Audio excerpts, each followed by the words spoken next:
I have several ways of kind of illustrating. I generally like to use a metaphor.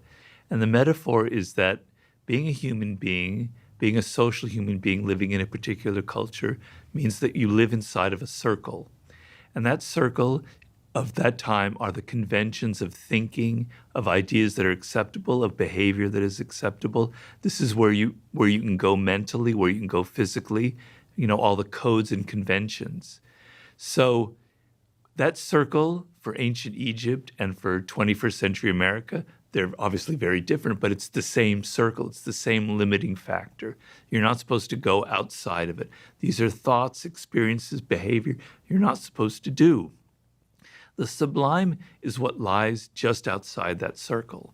The word sublime comes from on the threshold of. It's like, here's a door, and the sublime is literally at the threshold of the door. You're looking out into something else, right? And the quintessential sublime experience is a near-death experience. You're standing on the doorway, the threshold of death itself, right? And so in my book, I'm illustrating the different kinds of sublime experiences that you can have in relation to the cosmos, in the relation to thinking about being alive. Just being alive is the strangest sensation you could possibly have. I know that very personally after my stroke. I go into childhood, chapter on childhood and how sublime your own childhood was. I go into animals, the relation to animals. I have a chapter about the brain, a chapter about love. I'm working right now on a chapter about history, okay? But what I'm trying to say is the human brain is wired for these experiences, is wired for transcendental experiences that take us out of the narrow little realm that we live in. Because we're aware of our death as the only animal truly conscious of its own mortality, and it frightens the hell out of us. And the idea that we can see something larger than just the banal parts of our life is a doorway that allows us to kind of transcend the moment, to feel connected to something larger, to feel connected to some power in the cosmos, to evolution itself, right?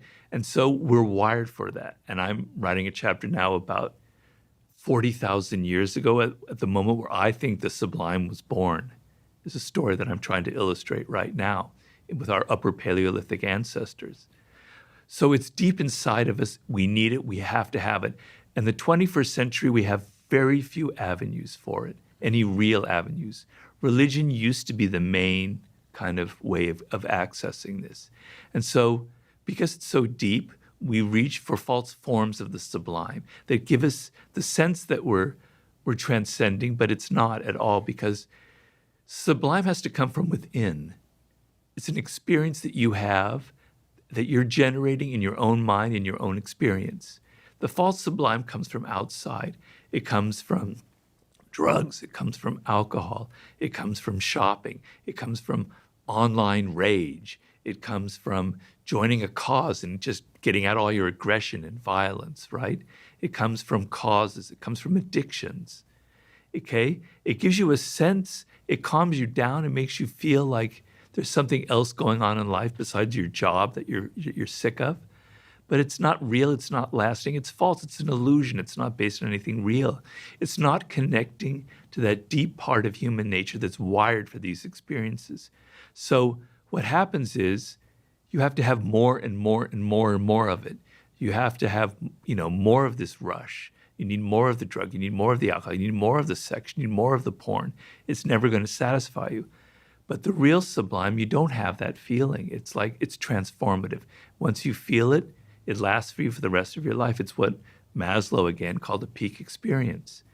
So that's the difference between the false and the real sublime.